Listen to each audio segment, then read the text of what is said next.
Have you ever found yourself you're standing in line or sitting at church or some other place and you see that there's a baby that's on the shoulder of someone in front of you and you end up making your eyebrows wiggle and doing all sorts of things, and you just catch yourself and you're like, what am I doing? But you just know that this little creature is enjoying the show, or you hope.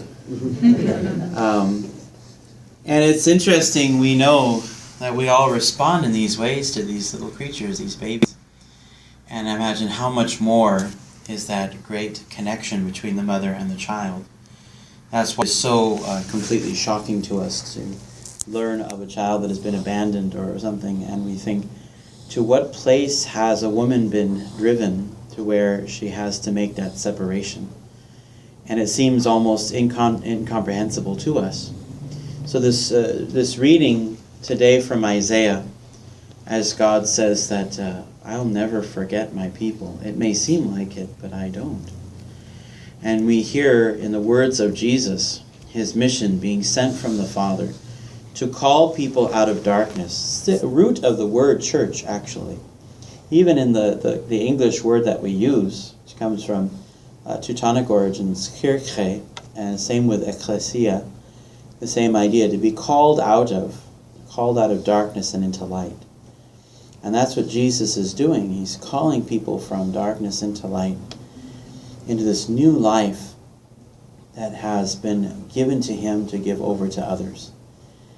At this point in Lent, the readings are going to focus on not so much training ourselves up for a moral life, but really focusing on the Paschal Mystery and what it means to be engaged or to be connected to the Paschal Mystery, and how that the events of Jesus' life, death, and resurrection are game changers, to use a Matthew Kelly expression, but they change the course of our existence, and they bring us into something that is completely new.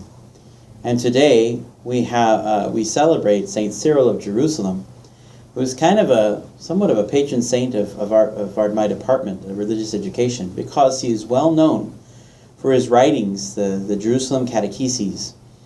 And they were sermons and they were homilies directed towards catechumens and neophytes, persons who were just being initiated into the faith.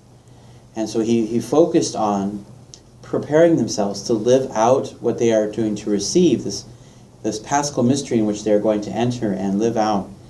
So I found a section here about, this is from the Office of Readings today, from Liturgy of the Hours. And he's saying in this sermon, heralds proclaim the bridegroom's invitation. All mankind is called to the wedding feast, for he is a generous lover. Once the crowd is assembled, the bridegroom decides who will enter the wedding feast. This is a figure for baptism. And so as he's teaching these people, you see this beautiful imagery, which is mirrored wonderfully in our reading today, as Jesus talks about calling people out of tombs into this wedding feast, really a place of death, a dead end, darkness, and now being called into a place of hope and joy and light and festivity. And that's the kind of transformation that God wants to perform in our lives all the time. I love that line, all humankind is called because God is a generous lover. That's just a beautiful expression. He calls everyone. There's no A list or B list or C. It's just everybody's on the list. And you can show up because he calls all. And that is just a beautiful expression of what we're about.